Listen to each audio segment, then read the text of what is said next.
दीपक देता है रोशनी फैलाने की प्रेरणा, फलदायी वृक्ष देता है देने की प्रेरणा, मधुबन देता है महकते रहने की प्रेरणा, महान व्यक्ति देते हैं जीवन जीने की प्रेरणा। आओ प्रेरणा से दें हम सभी को प्रेरणा।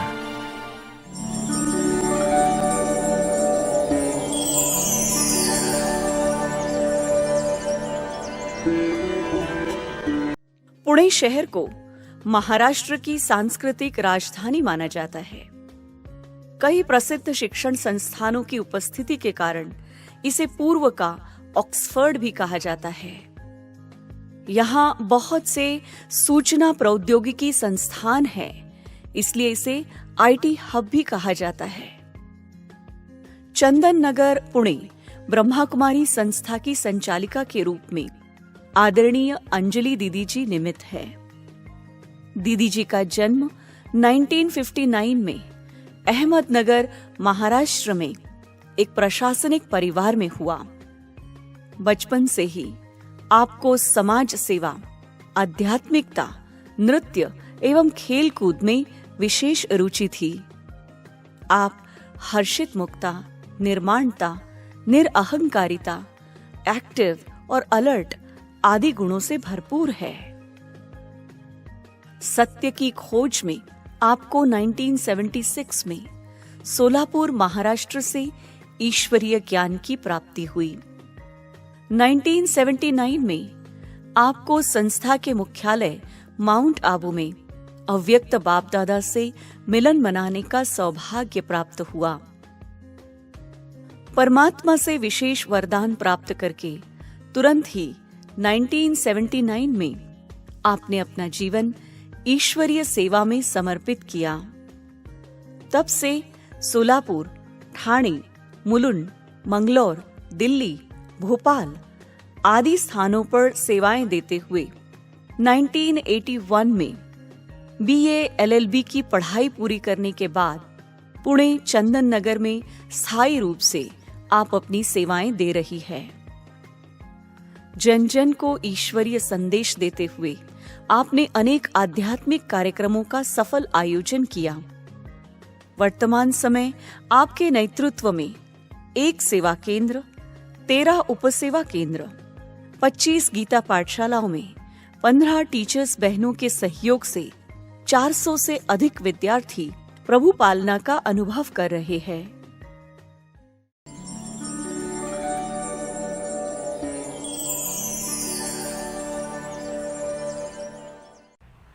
शुरू में मेरे पिताजी 73 से ज्ञान में चल रहे थे। वो पुलिस इंस्पेक्टर थे। उनका पोस्टिंग सोलापुर में हुआ था। प्रमोशन पे वो वहाँ गए थे और लीव रिजर्व ड्यूटी थी, इसलिए उनको थोड़ा टाइम था और वो किसी मंदिर में गए। वहाँ पर उन्होंने प्रदर्शनी देखी, उनको अच्छा लगा और वो सेंटर पे रेगुलर जाने लगे। तो उन्होंने हमको भी मना कहते थे कि बहुत अच्छा ज्ञान है, आप सुनो। पर मुझे शुरुआत में थोड़ा डाउट था कि ये ब्रह्मा कुमारियाँ ये कौन सा ज्ञान सुना रही है, इसमें मना क्या सत्यता होगी, क्या होगा। मना मैं तो यही समझती थी कि ये कुछ फंसाते होंगे या कुछ मना झूठ बोलते होंगे, क्योंकि भगवान आ सकते, मिल सकते, ये हम मानने कोई मना दिल मानने को तैयार नहीं था। तो बचपन से ही हम भगवान से प्यार करते थे। एक जैसे मेरे पास लिस्ट बनी हुई थी कि सबसे ज़्यादा प्यारा कौन।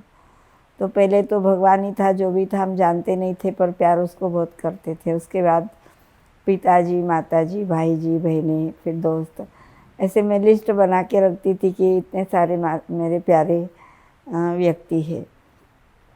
तो बचपन में हमने गुरु भी किए हुए थे। तो रमा शक्ति मिशन में हमारी लौकिक मौसी और नाना नानी हम सभी जाते थे। तो वहाँ पर भी हमको बहुत कुछ अच्छा सीखने को मिला, प्यार मिला और एक देश सेवा कहो या जन सेवा कहो, उसके लिए एक प्रेरणा मिली कि हमें कुछ अच्छा अपने जीवन के अंदर करना चाहिए। तो जैसे हम सुनते थे कि गरीबों की सेवा करो, बीमारों की सेवा करो, बड़ों की सेवा करो और भगवान को धन्यवाद दो कि उसके बच्चों की सेवा करने का हमें चांस मिला। तो शरीर को नहीं परंतु शरीर के अंदर जो दिव्यत्व है तो उसे हमें देखना है और बहुत प्यार से सबकी सेवा करनी है। तो ये बचपन से ही हमको शिक्षा मिली हुई थी। तो जब ये ईश्वरीय ज्ञान मिला तो जैसे मैंने कहा कि शुरू में मुझे डाउट था कि ये क्या सेवा है, क्या है, कुछ पता नहीं था।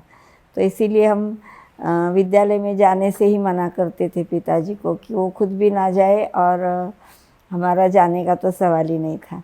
पर पिताजी ने एक दिन माने जैसे ही मेरी परीक्षा पूरी हुई तो मुझे कहा कि आप घूमने के लिए चलिए सोलापुर।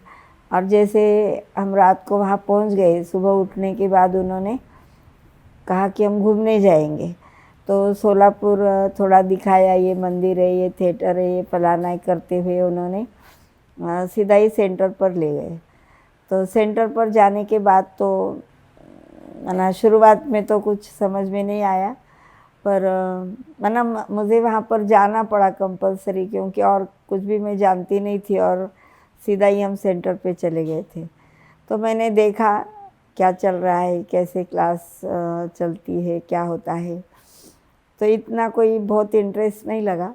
फिर उसके बाद क्लास के बाद पिताजी ने इंट्रोड्यूस किया तो मैंने वो बहन जी से कहा कि मुझे आपका ज्ञान नहीं सुनना है।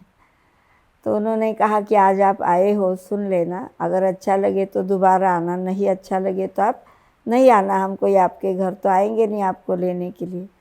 तो फिर मैंने सुना और उस ज्ञान में मैंने ये सुना कि माना जैसे हम कौन है, कहाँ से आए, परमात्मा पिता कौन है, सृष्टि खेल कैसे चलता है।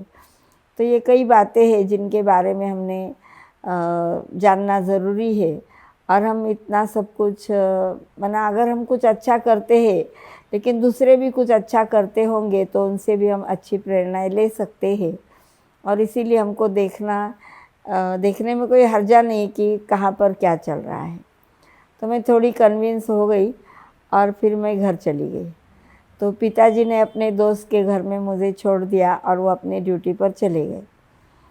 तो दिन भर मैं सोचती रही कि हमारे पिताजी कहाँ जाते हैं, क्या करते हैं, हमको भी तो समझना ज़रूरी है कि वहाँ पर ये क्या चलता है, क्या ज्ञान सुनाते हैं, वहाँ क्या कार्य चलता है। तो मैं खुद होकर के मतलब छोटे बच्चों को साथ में लेकर के मैंने सेंटर ढूंढा और शाम को 4 बजे मैं खुद सेंटर पर गई। तो वहाँ पर सोमप्रभा दीदी थे, तो उनसे मैंने बात की कि आप क्या करते हैं मुझे बताइए, क्योंकि मुझे इंटरेस्ट है कि आप लोग क्या करते हो, मुझे जानना है। तो उन्होंने शुरू में ही मुझे कह दिया कि आपको अगर ये ज्ञान सुनना है तो आपको जैसे पिक्चर नहीं देखना है, होटेलिंग नहीं करना है, नॉवेल्स नहीं पढ़ने हैं, ऐसे हमारे कुछ नियम हैं, शुद्ध सात्विक रहना, खाना है वगैरह। तो मैंने कहा ठीक है, ये मुझे मंजूर है। तो कहा कि आप कल सुबह 8 बजे आ जाना, फिर हम आपको सुनाएंगे, माना ये 7 दिन का अभ्यास आपको सुनना होगा। तो दूसरे दिन सुबह मैं गई और ईश्वरीय ज्ञान सुनना शुरू किया।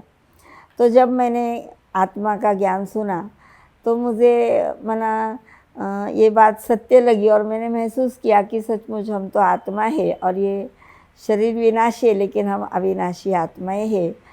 तो ईश्वरीय ज्ञान समझा और बहुत अच्छा लगा। तो ज्ञान सुनते हुए तीसरा ही दिन था और हमने यही समझा कि भगवान आते हैं जब दुख का समय होता है, सबको सुख देते हैं। जब सारी सृष्टि पतित बन जाती है तो पावन बनाने आते हैं। तो भगवान का जो कर्तव्य चलता है विश्व कल्याण का, तो दीदी ने पूछा कि आप क्या करोगी, क्योंकि भगवान अकेले सारे विश्व का कल्याण कर रहे, लेकिन हमारा भी फर्ज है कि उसकी हम मदद करें। तो मैंने कहा ठीक है, मेरे से जो होगा मैं भी मदद करूँगी। और ऐसा हुआ था कि पिताजी ने मुझे दूसरे के घर में छोड़ा हुआ था और खुद ड्यूटी में लगे हुए थे। तो किसी का मर्डर हुआ था और उस केस में वो उलझे हुए थे, तो मुझे देखने भी नहीं आए। पर मैं दूसरे के घर में बोर हो रही थी और सेंटर मुझे अच्छा लगा। तो मैंने दीदी को कहा कि ये बड़ा इतना सेंटर है, कौन रहता है यहाँ पर। तो 2 बहनें ही रहती थी, बड़ी दीदी और एक छोटी बहन थी। तो मैंने कहा कि मैं सेंटर पे रहने के लिए आ सकती हूँ क्या, तो दीदी ने परमिशन दे दी। और ज्ञान सुनते हुए तीसरा ही दिन था और मैं बैग लेकर के सेंटर पर रहने गई। तो मेरी जो ये गर्मी की छुट्टियाँ थी तो 2-2.5 महीना करीब मैं सेंटर पर ही रही और ज्ञान सुनती रही, समझती रही। फिर दीदी ने तो मुझे ही निमित्त बनाया कि आप औरों को ज्ञान सुनाओ, क्योंकि निश्चय होना बहुत ज़रूरी है। जब आपका निश्चय हुआ तो अभी आपको सेवा करना ज़रूरी है। और दीदी ने मैंने जैसे ज्ञान सुनते 6-7 दिन ही हुए थे और कुछ पब्लिक फंक्शन रखा था, तो उसमें भी भाषण करने का चांस दिया। कहीं प्रदर्शनियाँ आदि लगी थी तो वहाँ पर भी ज्ञान समझाने का चांस मिला। तो ऐसे माना शुरुआत में ही बहुत कुछ सीखने को भी मिला, सेवा करने का चांस भी मिला और साथ साथ माना ये हमारी छुट्टियाँ सफल हो गई और फिर लौकिक परीक्षाएं भी शुरू हो गई। तो हम पुणे आ गए वापस और जैसे ही हम माना ज्ञान सुन रहे थे तो लौकिक में भी जैसे एक प्रकार से क्या करना है अपने जीवन के अंदर उसका फैसला करने का भी समय हो गया। तो पिताजी ने कहा कि आप ज्ञान तो सुन रहे हो लेकिन आपको शादी करना ज़रूरी है, क्योंकि इस दुनिया में रहना इतना आसान काम नहीं है। तो दीदी ने हमको बता दिया था कि अगर आप कोई बंधन में फंसोगे तो सेवा नहीं कर पाओगे, इसीलिए अपने आप को जितना हम स्वतंत्र रखेंगे और बाबा से जुड़े रहेंगे तो ही हम बहुत कुछ कर सकते हैं अपने जीवन के अंदर। तो ये बात भी बुद्धि में पक्की थी, तो क्या करें कैसे करें। तो एक तरफ पढ़ाई चल रही थी और एक तरफ जैसे परीक्षाएं भी आ रही थी। तो हमने पिताजी से कहा कि हमको थोड़ा चांस दे दो कि हमको ये सेवा करना है। तो ये सेवा क्या है, अपने जीवन के अंदर हम कैसे मना सीख सकते, कुछ अच्छा कुछ अलग अपने जीवन को हम चला सकते, तो हमको चांस दे दो, हमको कोशिश करने दो और अगर हुआ तो बहुत अच्छी बात है, नहीं हुआ तो फिर हम आपको बता देंगे। तो पिताजी ने कहा कि दुनिया में चलना इतना आसान काम तो नहीं है। अगर आप शादी नहीं करना चाहते तो आप नौकरी करो, अपने पाँव पे खड़ा रहो और फिर अपना निर्णय करो, अन्यथा हम आपको परमिशन नहीं देंगे। तो फिर हमने सोचा ठीक है हम नौकरी करेंगे, कुछ भी करेंगे, लेकिन इस ज्ञान में चलेंगे। तो हमने प्रकाशमणि दादी से बात की कि जीवन तो अच्छा है, श्रेष्ठ है, परंतु इस जीवन को अगर स्वीकार किया तो अंत तक चलना है। तो वो कुछ हमें अपने आप के अंदर वो कुछ समझ में नहीं आ रहा है कि हम अंत तक चल पाएंगे वा नहीं। तो दादी ने यही कहा कि आप रेगुलर ज्ञान सुनो, योग करो, सेवाएं करो और बाबा आपके अंदर शक्ति भरेंगे। तो 1 साल तक आप मुझे समय दो जिसके अंदर आप ये पुरुषार्थ अच्छी रीति से करना और हम देखेंगे कि बाबा आपके अंदर शक्ति भरते हैं वा नहीं। तो फिर हमने दादी के डायरेक्शन प्रमाण सेवाएं शुरू की, अपना पुरुषार्थ भी जारी रखा और उसके साथ साथ पढ़ाई भी चलती रही। फिर लौकिक में हमने सर्विस भी की। तो शुरुआत में एक स्कूल में सर्विस की, उसके बाद ठाणा म्यूनसिपाल्टी में सर्विस की, उसके बाद ESI कॉरपोरेशन में सर्विस की, उसके बाद अकाउंटेंट जनरल ऑफिस, फिर CDA सदर्न कमांड और उसके बाद यूनियन बैंक ऑफ इंडिया में ज्वाइन किया। तो अगस्त 82 में बैंक ज्वाइन की और पैरेलल सब कुछ करते रहे। वरना शुरुआत से ही हमें भगवान के लिए बहुत प्यार था और जब पता चला कि ये ईश्वरीय ज्ञान है और हमें अपने जीवन के अंदर धारण करना है और दुनिया को भी ये ज्ञान देना है, तो चंद्रमणि दादी जी थे तो उन्होंने कहा कि आप सर्विस तो करो परंतु अपना यूनिफॉर्म में जाना है सर्विस पर, क्योंकि विदेश में भी जो भाई बहनें सर्विस करते हैं तो हम उनको यही राय देते हैं कि आप यूनिफॉर्म पहन के जाना तो सेवा डबल हो जाएगी। तो हमने भी दादी का कहना माना और जैसे ही हमने मना सर्विस करते रहे, सफ़ेद कपड़े बैज आदि लगा करके सर्विस की। बैंक में भी जब मैंने पहला कदम रखा तो सफ़ेद साड़ी पहन के बैज लगा के ही मैं गई और करीब 30 साल तक मैं यूनियन बैंक में थी। तो ब्रह्मा कुमारी यूनिफॉर्म में ही मैं जाती थी। तो मैंने ये देखा कि जब हम ज्ञान में चलते भी हैं, लौकिक दुनिया में चलते हैं, तो सभी का बहुत प्यार भी मिलता है, बहुत मना ऊंची निगाहों से सभी हमको देखते, सबका सहयोग भी मिलता। और जब हम खुद अपनी इच्छा से चल रहे हैं तो बड़ा ही उमंग उत्साह भी था। और change in the work is called rest, तो ये मेरे जीवन का अनुभव रहा।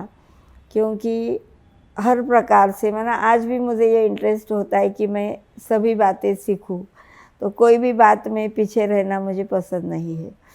तो ये ज्ञान भी मैं सुनती रही। खाना तो हम बनाते ही है, क्योंकि ब्रह्मा कुमारी माना है हम खुद बनाएंगे, खाएंगे, खिलाएंगे। सेवा तो वो भी एक मेन सेवा होती है। तो ऐसे ही माना हर काम खुद करे, स्वयं निर्भर रहे और सेवाओं को भी करते रहे। तो इस रीति से हम लौकिक में चले, अलौकिक में चले, सेवा में चले, तो सभी का बहुत प्यार मिला, बहुत सहयोग मिला और ये जीवन बहुत अच्छी रीति से जैसे उमंग उत्साह से भरपूर रहा। बचपन से हमने सबका प्यार पाया और प्रकाश मणि दादी ने खास एक दिन हमको साथ में बिठा के पूछा कि आपको कौन सी दादी अच्छी लगती है। तो हमने कहा हमें तो सभी दादियाँ बहुत अच्छी लगती है। तो दादियाँ सभी बहुत प्यार करती थी और हम भी अपने दिल में कोई अगर प्रश्न है तो हम दादियों से डायरेक्ट जाके पूछते थे कि दादी ऐसी ऐसी बातें हैं, क्या करना चाहिए, हमको ये दीदी अच्छी लगती है, ये नहीं अच्छी लगती है, डांटती है, ऐसा करती है। तो हमें गुलजार दादी ने भी बहुत अच्छा मार्गदर्शन दिया। प्रकाश मणि दादी ने भी हमको समय प्रति समय मार्गदर्शन देते रहे। और जानकी दादी ने भी कहा कि देखो जो राजा होता है ना, उसको कुछ कहना नहीं पड़ता है, वो खुद होकर के सारी जिम्मेवारियाँ उठाता है और मना जो कार्य है वो खुद होकर के सारे कार्य करता रहता है। तो ऐसे हमने सभी दादियों से बहुत प्यार भी पाया, शिक्षाएं भी पाई और उसी अनुसार अपने आप को ढालते भी गए। और सच कहे तो अभी मतलब 45 इयर्स हो गए जो हम बाबा का साथी बनकर चल रहे हैं। लेकिन मना कोई भी दिक्कत हमने अपने जीवन के अंदर अनुभव नहीं की। बहुत सहजता से और बहुत अच्छी जीवन हमने पार की। और इसके अंदर हमने ये देखा कि चाहे लौकिक वाले हैं, चाहे मना ऑफिस में, चाहे घर में, अगर किसी को समस्या आती है तो हमें याद करते हैं और बाबा ने हमें निमित्त बनाया है कि सबको खुश करना है, समस्याओं से पार करना है। तो एक बार ये भी एक विशेष बात हुई कि हमारे रीजनल मैनेजर थे और कुछ ऐसी केस हो गई कि जिसमें केमेत्सु इंडस्ट्रीज़ नामक एक जो कस्टमर थे, तो उन्होंने करीब 40 लाख के लिए मना बैंक में धोखाधड़ी की थी। तो इसके अंदर 12 लोग सस्पेंड हुए और उसमें मना हमारे मैनेजर साहब भी, रीजनल मैनेजर साहब भी, बाकी भी सभी ऐसे 12 जनों को सस्पेंड किया। तो वो बहुत स्ट्रिक्ट थे अपने जीवन के अंदर और बहुत अच्छे हमारे बॉस थे। तो जब भी वो आते थे तो सभी अलर्ट होकर के अपने काम में जुट जाते थे। पर जब उनको सस्पेंड किया गया तो मना 2-3 महीना तो घर में ही थे और हम लोग सभी सोचते थे कि अभी वो क्या करते होंगे, मना क्या सोचते होंगे, और वो इतना स्ट्रिक्ट काम करने वाले अभी क्या करते होंगे। और मना ऐसे ही हम बातें करते थे और मेरे सपने में वो आ गए कि जैसे मैं अभी क्या करूँ आगे, मुझे कुछ समझ में नहीं आ रहा वगैरह। तो मैंने उनको समझाया कि जो भी आपको अभी लेजर टाइम मिला हुआ है तो उसमें आप मना अच्छी बातें पढ़ो, सुनो, अच्छा संग करो, जिसके आधार से आपका ये समय जो है वो सफल हो जाएगा। और सचमुच जैसा मैंने सपने में उनसे बात की तो प्रैक्टिकल में वो मुझे मिले और उन्होंने मेरे से बात की कि मैं आपको बहुत याद कर रहा था और मुझे आप गाइड कीजिए कि मैं क्या करूं। तो मैंने वही उनको कहा कि आप बहुत अच्छे हैं, तो अच्छे को अच्छा ही फल मिलेगा, लेकिन अभी आपके ऊपर जो परीक्षा आई है, वह जो समय आपको फ्री मिला है, तो आप उसका अच्छा उपयोग करो, अच्छी बातें सुनो, पढ़ो, अच्छे संग में जाओ, भगवान को याद करो और अपने समय को सफल करो। और कुछ ही दिनों में उनको फिर से मना ड्यूटी पर लिया गया और वो ऑफिस में आए तो पेड़े लेकर आए। पहला पेड़ा मेरे हाथ में दिया और उन्होंने कहा कि it is only because of your good wishes. तो कहने का भाव एक ही है कि भगवान जो हमारे अंदर पॉजिटिविटी भरते हैं और जो उमंग उत्साह भरते हैं, तो हम इसका लाभ सबको दे सकते हैं। हमने जब शिव बाबा से पहले ही मुलाकात की थी, तो बाबा ने हमको यह प्रेरणा दी कि आप मना छोटे हो, बहुत अच्छे हो, सुभान अल्लाह हो, समान अल्लाह हो, मना बहुत आप अच्छे हो। तो ये सब कुछ सुन कर के मना हमें दुनिया की कोई परवाह नहीं रही कि दुनिया हमको अच्छा कहती, बुरा कहती, क्योंकि जब भगवान हमको कह रहे कि आप बहुत अच्छे हो, तो हमें अच्छे कर्म करने हैं, सबकी सेवाएं करनी है। तो उसी उमंग से हम चलते रहे, पैरेलल ईश्वरीय सेवा भी करते रहे। लौकिक सेवा में भी हम तो यूनिफॉर्म में ही जाते थे, तो वो भी एक सेवा का ही मौका हो गया। और हमने चंद्रमणि दादी से बात की कि मुझे भी समर्पित होना है पूर्ण रूप से, तो मैं हो सकती हूँ क्या, क्योंकि मैं लौकिक जॉब कर रही हूँ। तो दादी ने कहा क्यों नहीं हो सकती हो, तो हम और भी अच्छी रीति से आपका समर्पण करेंगे। तो बहुत अच्छा धूमधाम से लौकिक अलौकिक सबको बुला करके हमारा ईश्वरीय सेवाओं में समर्पण हुआ। पैरेलल हमने सेवाएं की। तो इस समय हमने यही अपने आप को पक्का रखा है कि एक ब्रह्मा बाबा हमारे सामने हैं, तो उनका जो त्याग, तपस्या, सेवा है उसको ही देखना है और अपने आप को चेक करते रहना है। बाकी सभी बातें मना सोचनी भी नहीं, उसके ऊपर मना बिल्कुल भी ध्यान देना नहीं, पर इसी बात में कंसंट्रेट करना है और अपने विचारों को अति शुद्ध, अति श्रेष्ठ बनाना है, ताकि हम माना जैसे उड़ते रहे, उड़ाते रहे। जैसे हमने ये अनुभव किया है कि जैसे हवाई जहाज़ में जो पेट्रोल होता है वो एकदम रिफाइंड होता है, जिस कारण से वो उड़ता रहता है। ऐसे अपने विचारों के अंदर भी थोड़ी भी कमी ना हो, साधारणता भी ना हो, लेकिन बहुत अच्छे ऊंचे विचार रखते हुए हम खुशी में रहे, औरों को भी खुशी में, उमंग में उड़ाते रहे।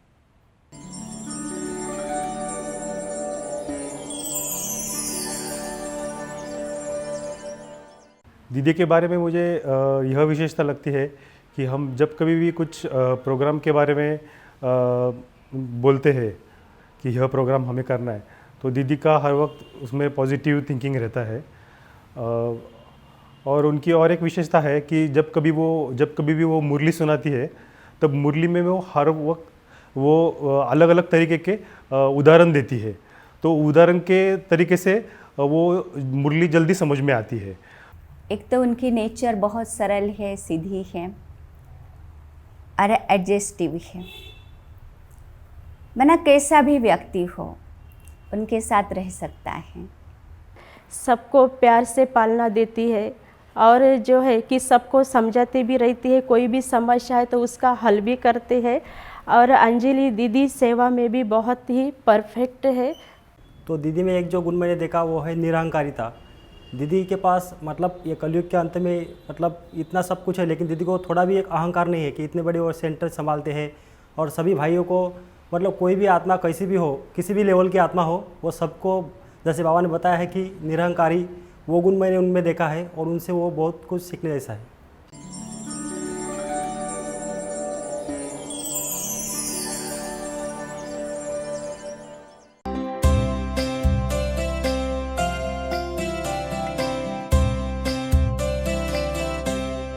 आईना साफ किया, साफ नजर में आया। आईना साफ किया, साफ नजर में आया। जो मैं को साफ किया, जो मैं को साफ किया, साफ नजर तू आया। रब को मेहरबान पाया। आईना साफ